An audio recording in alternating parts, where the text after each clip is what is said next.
Comme on dit, vous êtes les bienvenus à ce nouveau webinaire du mois de mars. Là, bonjour tout le monde, ça fait plaisir de vous voir et de vous revoir. Et je vais donner la parole à qui va se présenter en premier. Ben, tiens, allez, David, si tu veux te présenter rapidement, vas-y. Donc David, je suis en lien avec Catherine et Alex depuis quelques temps, où on échange sur le sujet de la non-violence systémique. Et moi j'aime les mots, donc j'écris et je vais proposer cet espace poétique qui avait déjà été proposé la dernière fois, visiblement, où il y avait juste ma voix, je n'étais pas là physiquement. Et voilà, je me réjouis de découvrir et d'être, je suis curieux de ce qui va émerger de ce sujet-là. Bonjour, je suis Catherine. Pour ceux qui sont venus depuis le début des webinaires, je suis assez souvent là. Pas tous les webinaires, j'ai pas été à tous les webinaires, mais je suis souvent là. Je suis heureuse de vous accueillir encore une fois. Merci pour votre fidélité et je me réjouis d'apporter plus de clarté sur ce nouveau projet sur les praticiens de la non-violence systémique. Voilà, on est plus sur qu'est-ce que c'est que cette appellation praticien de la non-violence systémique. Voilà, bonne soirée. Bonjour, bonjour, bonjour à toutes, beaucoup de femmes, je vois, et quelques hommes. Bonjour à chacun, chacune. Je suis contente de vous retrouver. Voilà, c'est un rendez-vous important pour moi, ces webinaires, ces rencontres du cercle de la non-violence autour de thématiques qui me sont chères. Je suis contente d'être avec l'équipe au complet, là, aujourd'hui, et contente de continuer à affiner et vous présenter ce qu'on appelle les praticiens en non-violence systémique. Bonjour tout le monde. Moi, je suis très heureuse d'être là aussi parmi l'équipe. J'aime beaucoup le terme praticien, même si c'est pas un terme qu'on utilise beaucoup, beaucoup, beaucoup dans certains milieux, mais j'aime bien l'origine du mot. J'aime bien toujours d'aller aux origines, moi. Donc, j'aime l'origine praticien, c'est-à-dire quelqu'un qui pratique. Et une pratique, c'est quelque chose qui est quotidienne, c'est quelque chose qui fait partie de notre quotidien, de nos décisions, de tous les jours, de notre vie, quoi. Et ça évolue. Et pour moi, c'est ça que je veux vivre en fait avec les praticiens, c'est-à-dire pour moi, c'est fini l'époque des endroits où on fait une formation et puis après on sort de la bulle et puis on va pratiquer peut-être, éventuellement, si on y arrive chez soi. Pour moi, c'est vraiment un plongeon dans la pratique ensemble. Voilà, j'ai dit. Pourquoi parlons-nous de praticiens et praticiennes en non-violence systémique? Catherine, Farah, Marie, est-ce que vous voulez rebondir? Je veux bien prendre la parole parce que j'étais très inspirée par ce que tu disais, Farah. Enfin, du coup, ça rebondissait, ça me dit, ah oui, oui, oui. Et du coup, j'avais envie de vous raconter. Moi, j'ai longtemps travaillé avant de me former à la communication non violente, d'avoir fait cette réorientation professionnelle. Voilà, aujourd'hui, je suis formatrice et thérapeute. J'ai longtemps travaillé dans le monde de l'économie sociale et solidaire avec vraiment cette approche de la pratique et de comment on met en pratique et voilà, dans le monde de l'éducation populaire aussi et de la coopération. Et je me souviens que vraiment ma ligne rouge, ce qui me motivait, c'était de dire comment on met en œuvre nos utopies, en fait. Et ça a un nom, ça s'appelle la praxéologie. Et du coup, à un moment, avec Catherine, on avait hésité à dire, on pourrait dire les praxéologues de la non-violence systémique, mais on trouvait que c'était un petit peu compliqué. Et puis c'est pas très, voilà.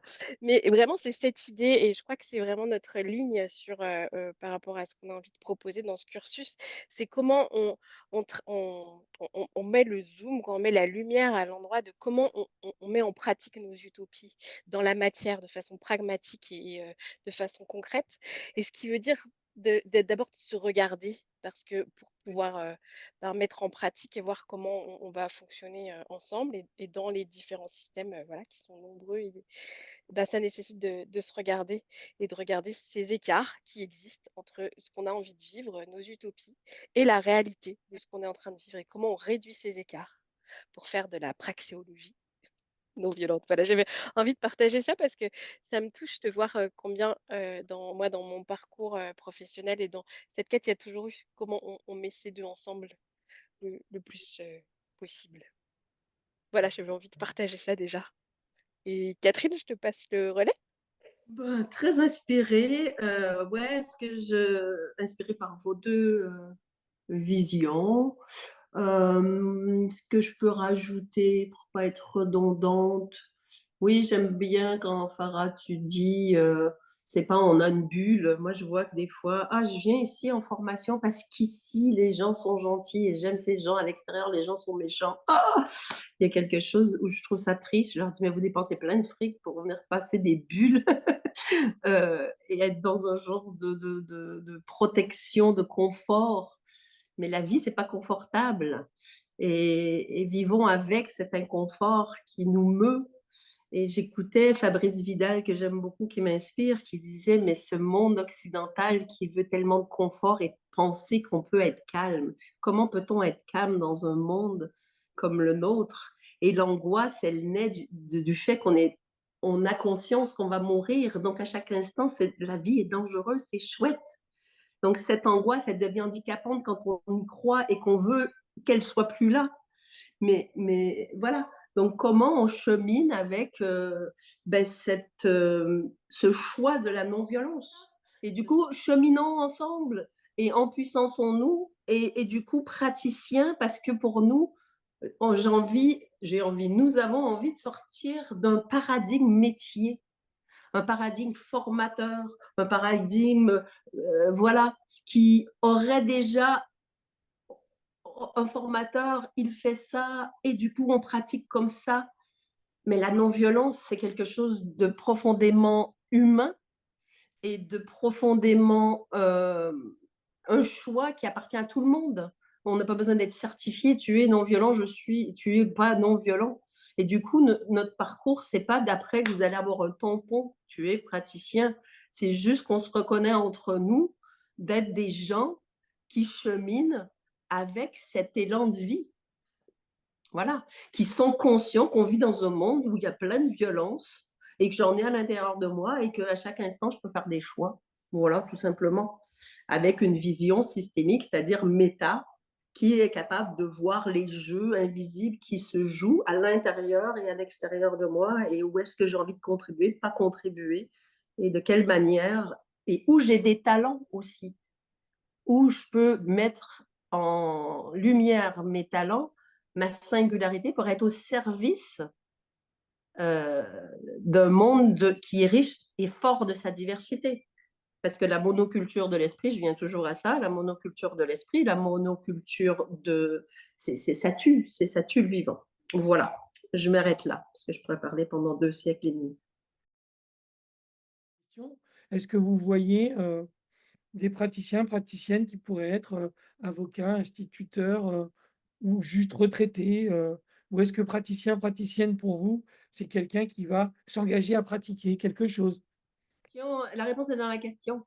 C'est bien sûr, justement, sortons de ce paradigme. Et Farah va probablement me le dire mieux parce qu'elle a rencontré Marshall. Marshall, il ne voulait pas des formateurs certifiés. Il voulait un peuple de médiateurs, de gens qui sont alignés et qui continuent à infuser où ils sont. Et du coup, là, l'intention de ça, oui, vous êtes retraité, vous faites du jardinage dans votre quartier, vous êtes un être humain qui fonctionne dans des systèmes, votre système familial, de voisinage. Agir, c'est partout, à tous les niveaux. Sortons de ce paradigme du métier, de la carrière. Revenons à l'être humain qui agit. Donc oui, et d'intégrer ça dans sa pratique. Dans sa pratique, comment je fais un gâteau à comment je suis avocat, juge, coach, psy. Voilà, on ne va pas enseigner un métier, on va aller voir la posture du praticien. Dans le sens, comme Farah le disait, de pratiquer, de l'intégrer et pas de faire la différence. Je suis CNV, je suis pas CNV. CNV, c'est d'être connecté à sa nature profonde. Donc, c'est 24 heures sur 24. Donc, dans la proposition de ce fameux cursus, l'idée des praticiens et des praticiennes, c'est aussi de créer une sorte de réseau stigmergique des praticiens et des praticiennes. Alors, stigmergique, on m'a posé plusieurs fois la question, qu'est-ce que ça veut dire? Qu'est-ce que vous avez en tête? Qu'est-ce que c'est que cette histoire de praticiens et praticiennes qui seraient réunis dans un réseau stigmergique? Qui prend la parole? Moi, je me sens un peu, c'est un peu moi qui ai emmené ce concept dans dans le cercle de la non-violence, déjà dans un premier temps. Donc, c'est de cette manière qu'on fonctionne. Je ne vais pas faire un grand laïus sur mais je suis obligée quand même de dire où ça vient. La stigmergie, en fait, c'est la manière dont les termites, les fourmis et beaucoup d'insectes fonctionnent. Et beaucoup d'animaux, mais eux, ils ont vraiment été étudiés. Et en fait, on a la vision de la fourmi, il y a une reine et après, c'est toutes des ouvrières. C'est pas vrai, cette histoire. Et en fait, les fourmis, les termites et beaucoup d'autres insectes fonctionnent en mode, il y a certains dans le groupe qui sont ensemble et qui sont ouvriers et qui avancent au service de quelque chose. Et donc, il y a plusieurs personnes qui ont des fonctions et il y a des explorateurs, des exploratrices qui se promènent et qui disent, ah tiens, là, ça serait pas mal de construire une termitière. Ils lancent de la bave, ils ont des antennes, ils envoient des messages et il y a des gens qui vont prendre, qui vont dire, ah, c'est intéressant, et ou pas. Et c'est OK, en fait. Et du coup, il n'y a comme pas de règles, mais il y a des êtres humains. Et du coup, si je le mets dans l'humanité, moi, comment je vois la vie en général, les organisations et comment j'aime vivre, même dans ma famille, avec mes enfants, et j'ai été un peu éduquée comme ça, c'est, chacun a ses manières d'être au monde. Il y a des explorateurs, il y a plutôt des bâtisseurs, il y a des organisateurs, il y a des faiseurs. Et et ben, des fois, les explorateurs lancent des trucs, ça prend, et des fois, ça prend pas. Et du coup, l'idée de créer un réseau, j'aime pas dire communauté, parce que dans communauté, il y aurait des règles, il y aurait des manières de faire. C'est plus des gens qui se reconnaissent, qui lancent des trucs, qui sont reconnus par certains, pas d'autres, qui lancent un projet, ça marche pas, mais pas avec des obligations de faire ensemble, de suivre des règles, d'être fidèle à... Voilà. Et donc, il y a quelque chose de liberté avec une conscience de l'interdépendance et avec une communication qui est ouverte et pas obligatoire, je dirais. Voilà, il y a beaucoup de spontanéité et de confiance en la vie. Moi, je dirais qu'il y a des réseaux stigmergiques qu'on connaît tous, hein. C'est les réseaux sociaux. Sur les réseaux sociaux, il y a des gens qui postent des trucs et d'autres qui vont réagir. Voilà. Et il n'y a aucune obligation de réagir. Il n'y a aucune obligation de suivre les gens. Voilà. Un exemple de stigmergique concret qu'on vit aujourd'hui pour beaucoup quotidiennement. Farah, t'allais rebondir, vas-y, qu'est-ce que tu... Non? Ok. Non, j'aime bien l'image que tu donnes des réseaux sociaux, donc du coup, ça me facilite l'explication, j'aime bien. Ouais. Moi, j'avais le côté co-création aussi en tête, mais j'aime bien ce que tu viens de dire par rapport aux réseaux sociaux. Moi, ce que je retiens de la stigmergie, c'est que c'est pas un réseau de praticiens et de praticiennes contraints par des règles communautaires, mais plutôt libres de vivre ce qu'ils ont envie de vivre. Peut-être David en faisant du pain et des poèmes, peut-être Sylvie et Mariti en faisant de l'enseignement, peut-être, je ne sais pas, chacun de sa façon va peut-être attirer du monde ou pas autour de lui et de ses pratiques en non-violence systémique. Voilà. Et du coup, c'est pas une reconnaissance descendante. Donc, Marie, Farah, Alex moi, et moi-même, on va pas te dire, oui, tu es une praticienne. Non, tu n'es pas une praticienne. Non, c'est apprendre à se définir soi-même. Oui, dans le chat, juste pour encore un petit bout dans le chat, j'ai vu qu'il était une question aussi de légitimité. Et je pense que c'est tout un pan de cette approche parcours, je ne sais pas encore comment on va le nommer, mais en tout cas, la légitimité, c'est vraiment, enfin, c'est quoi la légitimité? Qu'est-ce qui fait que je suis légitime? Est-ce que j'attends que d'être validée de l'extérieur? Est-ce que je me valide tout seul? Comment est-ce que je me nourris des apports extérieurs? Comment est-ce que j'arrive à gérer ce qui est juste, voilà. M'inspirer de ce qui me provient de ceux qui m'inspirent, prendre l'information et puis à la légitimité, c'est vraiment quelque chose d'intérieur. C'est pour ça que cette histoire de certification, elle crée un peu de trop de déboires, trop de comme pas des déboires, mais trop de, Dérive. dérives, pardon, des dérives, voilà, voilà, c'est ce qu'on peut constater.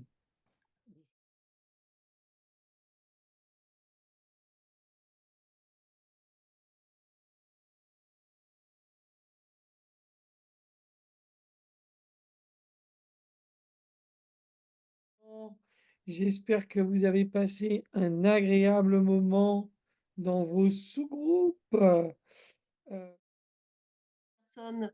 Ben là, il y a Grégory Gauthier, tiens, il y a une main levée. Qu'est-ce que tu as à nous raconter?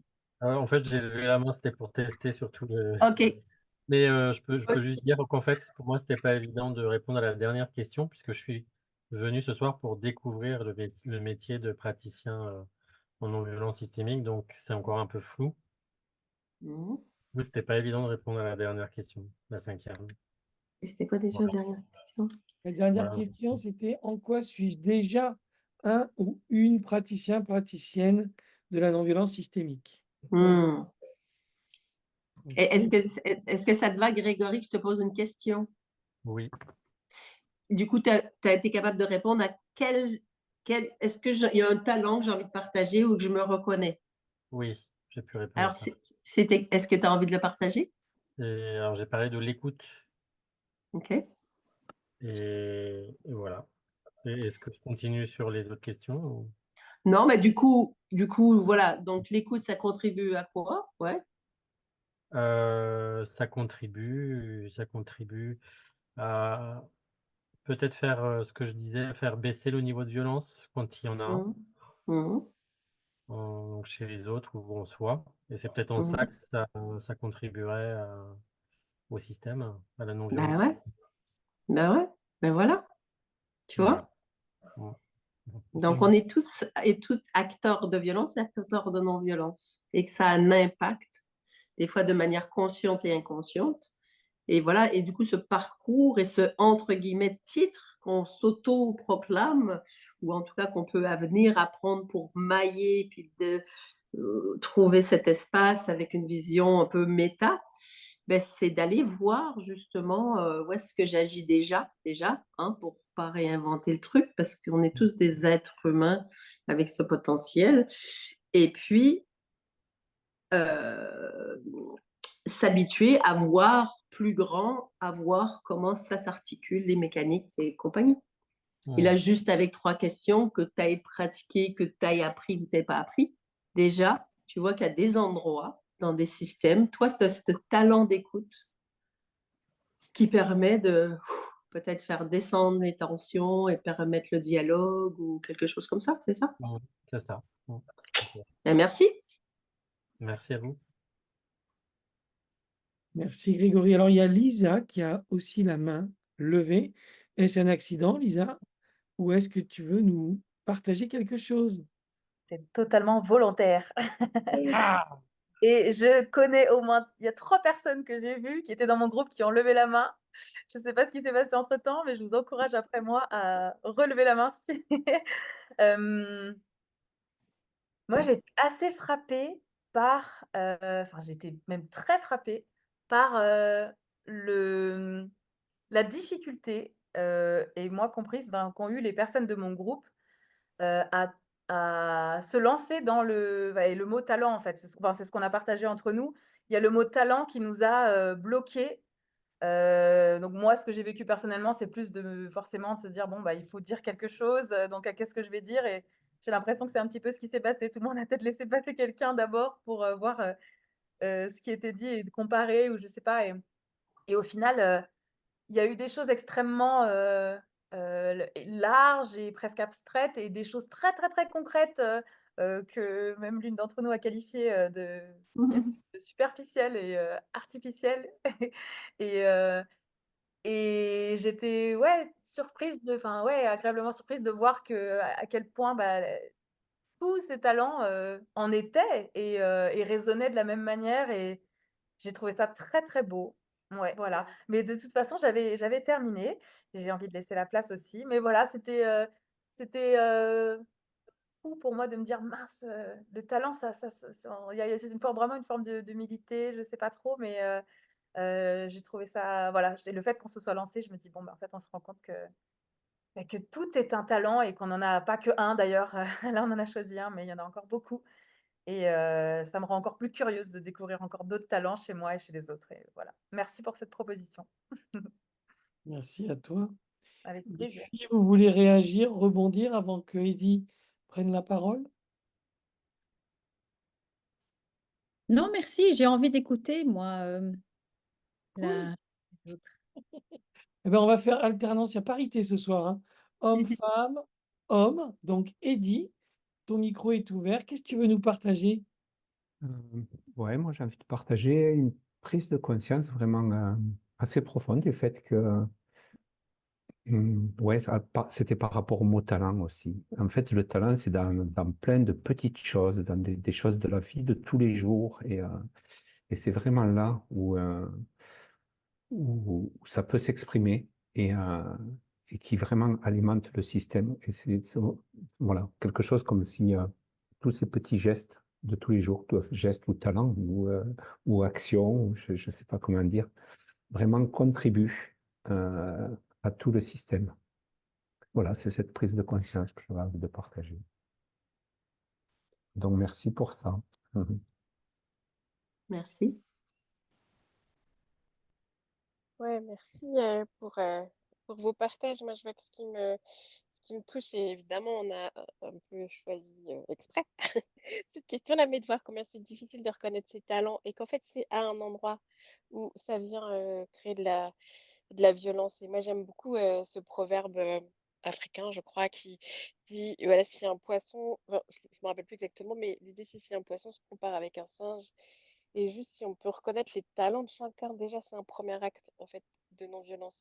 Et l'écosystème, la systémie, l'écosystème, enfin, en tout cas, c'est notre vision, hein, ça part vraiment sur le fait de si déjà chacun on peut se reconnaître en tant que poisson, en tant que singe, en tant que coquelicot ou que cactus, voilà, dans cet écosystème et donc de nos talents et de sortir de cette honte en fait hein, sociale de est-ce qu'on ose vraiment être qui on est, enfin voilà, dessous ça il y a un peu la honte, est-ce qu'on est conforme à ce que une société attend de nous avec une hiérarchie, des pouvoirs sûrs, etc.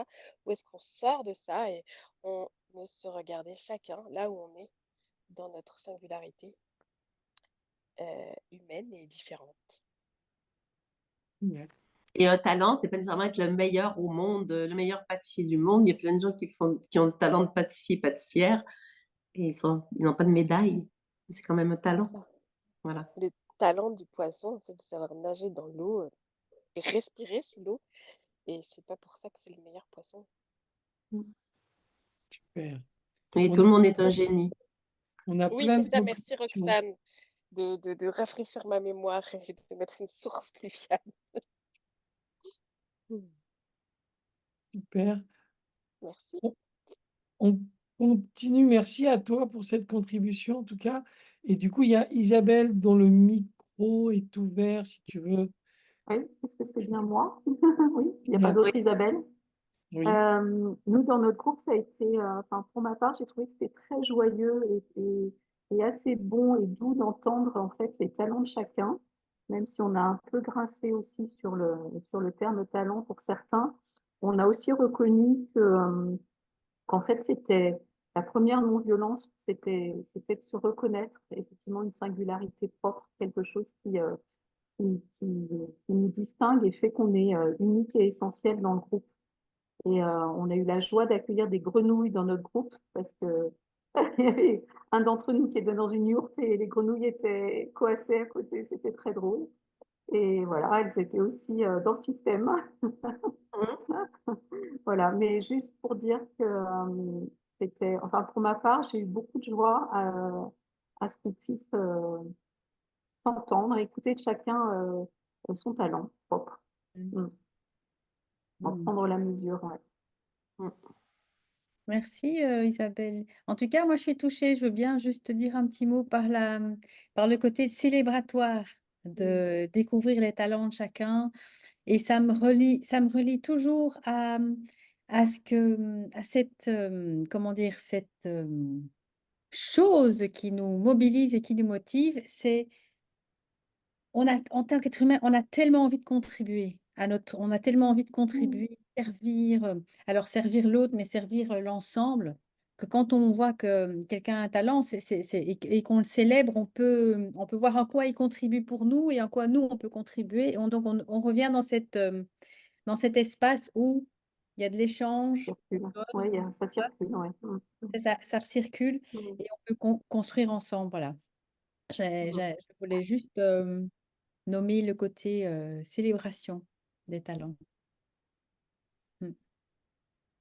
Merci. Super, merci beaucoup. Beaucoup de contributions ce soir, c'est joyeux. Karine, est-ce que tu serais OK pour nous Ouais. apporter ta pierre? Oui. Et ben moi, autre que j'étais aussi marquée par le fait qu'on a eu du mal, donc avec Lisa et d'autres, à parler de nos talents, enfin à se lancer en tout cas. Je suis avec une question, moi, après, que j'ai déjà écrit à un moment dans le chat. C'est parce que moi, je suis en réflexion pour me certifier un jour ou pas en CNV. Et en même temps, ben, je trouve ça super enfin, je sens que j'ai un truc avec la légitimité. Et en même temps, comme je travaille avec des personnes des fois très de couches sociales vraiment, comment dire, en difficulté, hein, des gens des fois qui sortent de prison, etc. Je sens qu'il y a une peur en moi de trop me certifier, de trop rentrer dans la bulle qu'évoquait tout à l'heure Catherine, je crois. Et du coup, de me mettre à trop jargonner, enfin, avoir trop de jargon et peut-être à être pas si accessible que ça et que la communication non violente reste ouais, dans une petite bulle de personnes éventuellement plus privilégiées. Du coup, voilà, j'ai ce questionnement. Est-ce que... Enfin voilà, c'est plus un ressenti. J'ai perdu le fil de la question, mais je pars quand même avec ça de me dire, bah, peut-être que j'ai pas besoin en fait d'être certifiée. Parce que ça me parle beaucoup ce qu'a partagé Catherine, que aussi infuser les choses dans notre posture au quotidien que ça... Parce que des fois, je travaille avec des personnes, je sens que si je faisais tout le temps trop allusion à la CNV ou même si des fois je suis vraiment en girafe de rue, c'est-à-dire girafe très discrète et qui peut parler un peu comme j'ai l'habitude de parler, enfin voilà, je sens que ça freine des gens quand même. Et du coup, ben, je me dis, tiens, ça se trouve, c'est pas mon chemin de me certifier plus que ça. Bon, voilà. S'il y a d'autres gens que ça concerne, à l'occasion. Voilà, merci. Bah, peut-être que Marie ou Catherine ou Farah ont envie de rebondir là-dessus. Je ne sais pas. Bah, je n'ai pas ni conseil, ni de dire, voilà, pour moi, c'est chacun voit si ça parle ou pas, c'est la certification. Mais en tout cas, nous, dans le cadre du parcours de praticien de la non-violence, on a fait ce choix de non-certification. Parce que qui suis-je pour décider et d'adouber et puis de sortir du truc métier mais plutôt d'intégration. Et il y a un endroit qui dit en tout cas moi ce que j'ai envie de partager, je vois qu'il y a un document d'ailleurs qui est très intéressant qu'on peut trouver, on peut vous l'envoyer, tiens, les écueils de la CNV, mais en fait, ce n'est pas la CNV qui a des écueils, c'est notre manière habituelle d'être au monde, notre conditionnement qui comprend la CNV d'une manière. Et les formateurs, formatrices, moi compris, on peut contribuer à faire croire que la CNV, c'est un objet, c'est un outil. Moi, je commence maintenant module 1. Si vous venez ici pour être des bonnes personnes, si vous venez ici en pensant que vous n'avez plus de conflits dans votre vie, si vous venez ici pour penser que c'est un outil et tout, vous pouvez partir, je vous rembourse. Vous allez continuer à avoir des conflits, vous allez continuer à vouloir donner des petites gifles à des gens, juste ça va être différent, voilà. Et donc, du coup, pour moi, la CNV, vraiment, comme je l'ai compris, et je prends la responsabilité que c'est ma compréhension, c'est l'invitation à juste reconnecter sa nature profonde, point. À être Ouais, la conscient, connexion au vivant à l'intérieur de connexion au chacun. vivant et tout. Et après, il n'y a pas de truc de bouche. Le truc de bouche, c'est des gammes. C'est s'habituer à se déconditionner. Mais l'OSBD, ça vient, c'est pas de parler en OSBD de rue ou pas de rue. C'est de l'intégrer. Et du coup, ce parcours, c'est vraiment cette intégration en plus avec cette vision des mécanismes invisibles qui se jouent. Voilà, j'ai dit. Du coup, pour moi, la CNV, c'est pas ça va induire ou ça va pas induire, c'est comment je le comprends et quelle croyance je vais coller là-dessus, quelle intention je mets. Est-ce que je crois qu'avec la CNV, je vais sauver le monde? Non, non, non, non. On ne sauve pas le monde. Sauver le monde, il y a plein de colons qui l'ont fait, ils ont détruit beaucoup de peuples. Donc, la CNV ne sauve personne et ni le monde. En tout cas, moi, j'y crois pas. Et je pense que c'est violent d'y croire. Voilà, j'ai dit. Comment c'est pour toi de m'entendre, Karine? Ah bah, c'est très joyeux, même si ton accent québécois y contribue sûrement aussi. Pardon, parce que j'aime beaucoup le Québec, tout ça. C'est très cliché, mais voilà. Mais ouais, c'est... non, non, j'entends, voilà, je pense qu'en fait, c'est plus je me méfie moi-même de moi-même. Enfin, mais voilà, je trouvais ça intéressant de le poser. Merci, en tout cas. Et je vais terminer. Et l'intention de ce truc, c'est pas de la compétition avec la CNV ou d'autres choses, c'est d'ouvrir aussi plein de manières de vivre la non-violence. Parce que le parcours de certification, il est super, il est ce qu'il est, il est ni bien ni mal, mais c'est un peu une voie unique. Et du coup, d'ouvrir plein de voies, pour moi, c'est important. Voilà. Pour nous, c'est important. Et il y a Geneviève. Ouais, Genièvre. Geneviève, excuse-moi. Pas de souci, merci.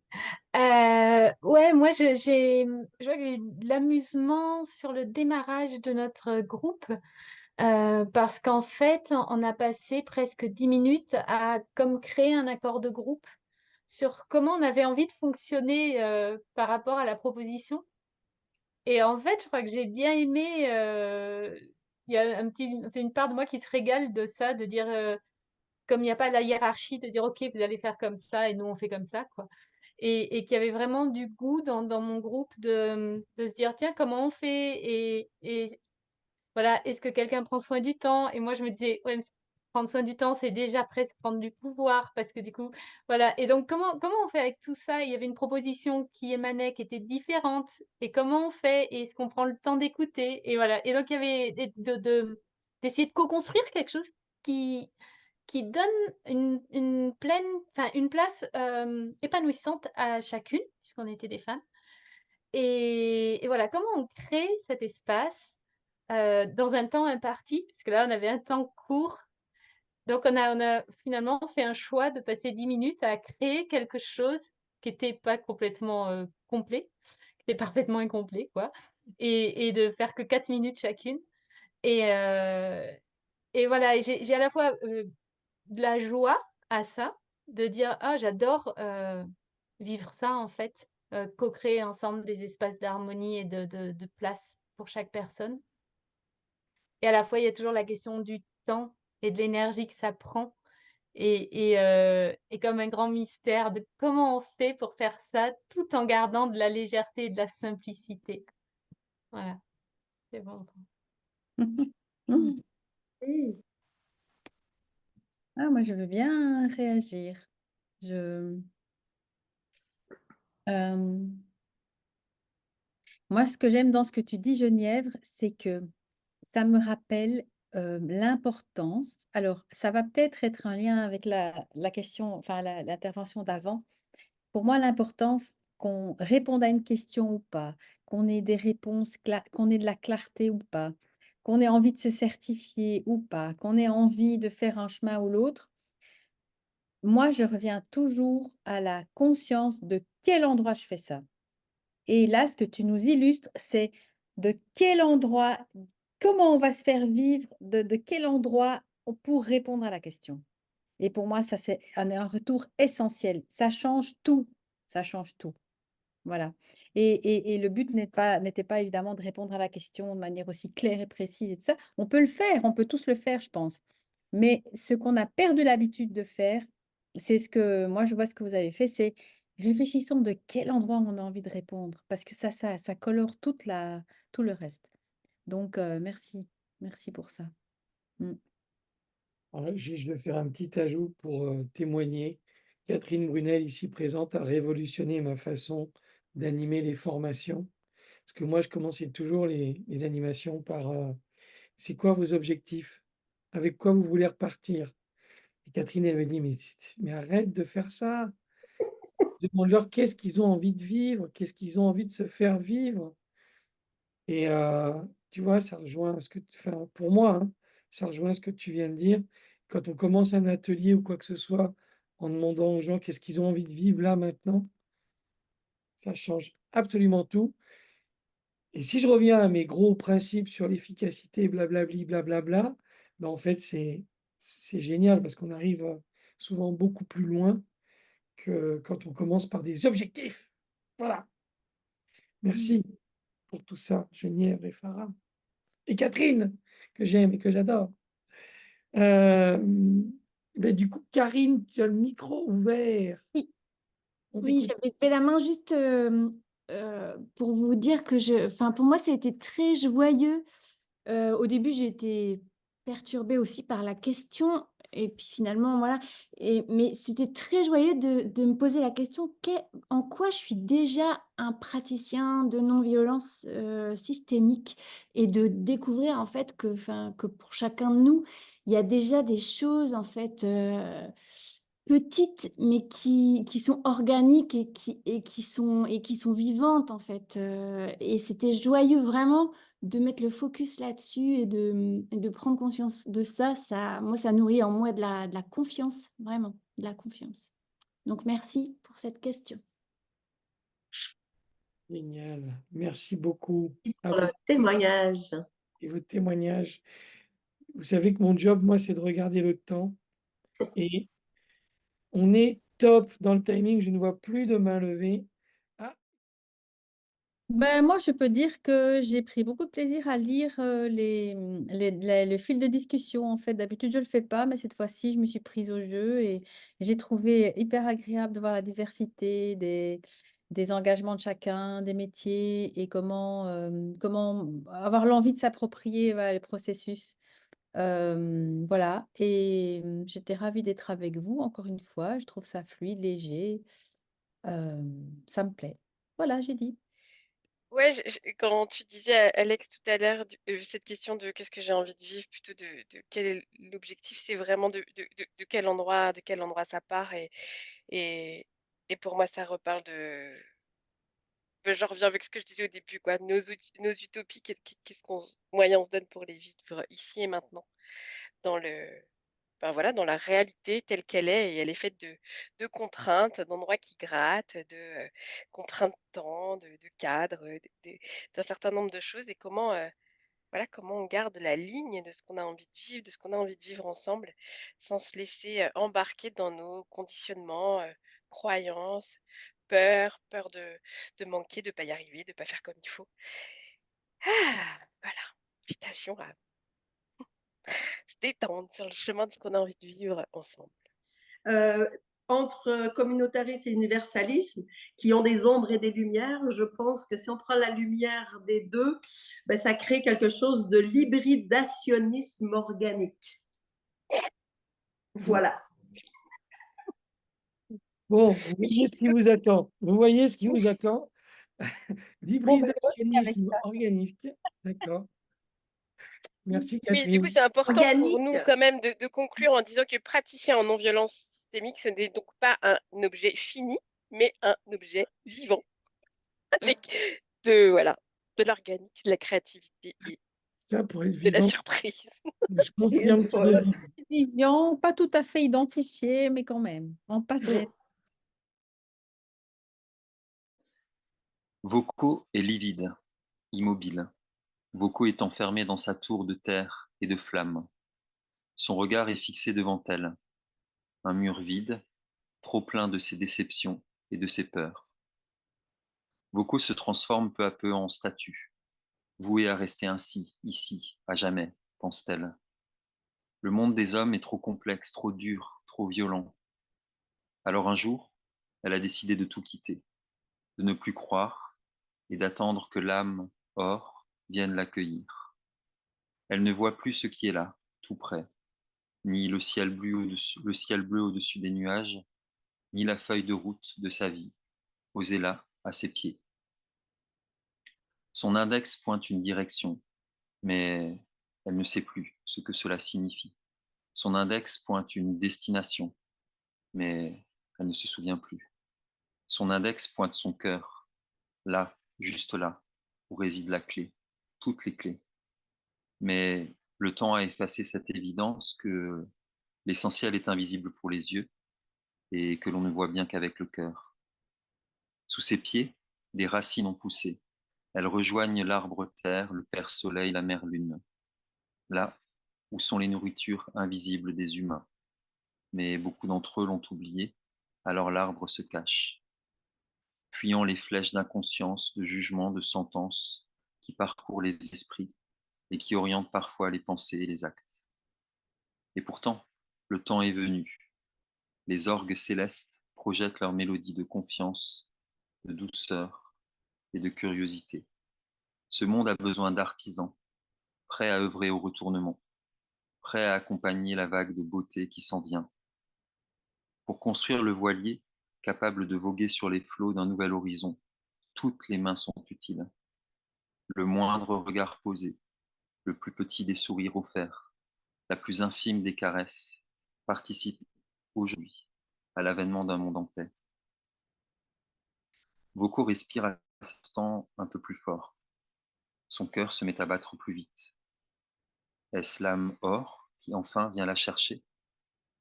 Un bruit sourd s'approche, un murmure, une rivière, un fleuve, une mer, un océan, tout cela en même temps. Avec ce bruit, des images lui reviennent, des mémoires se réveillent. Oui, la destination, c'est le grand océan d'aimer. Et pour aimer, il est nécessaire de donner, même un peu, ce que l'on peut. Ça y est, elle se souvient pourquoi elle est là. Elle a arrêté de donner car elle attendait de recevoir. Puis, lentement, la peur est arrivée et la tour de terre et de flamme l'a accueillie. Je peux donner, mais peu ce que je peux. Un sourire, un geste, un mot. Tu peux donner, même un peu, ce que tu peux. Un sourire, un geste, un mot. Nous pouvons tous donner, même un peu, ce que nous pouvons. Un sourire, un geste, un mot. Voko pose tendrement une main sur son cœur. Elle remercie le mur devant elle d'avoir été là et se retourne. Son visage a repris des couleurs. Elle s'avance au bord de la fenêtre. Le ciel est bleu. En bas de la tour, des milliards d'êtres humains œuvrent, contribuent à bâtir le voilier de présence qui nous emmènera tous à bon port, vers un horizon de paix et d'équilibre. J'ai dit merci à vous tous. Merci d'être venu, David, et de contribuer au cercle. Avec grand plaisir et quand vous voulez.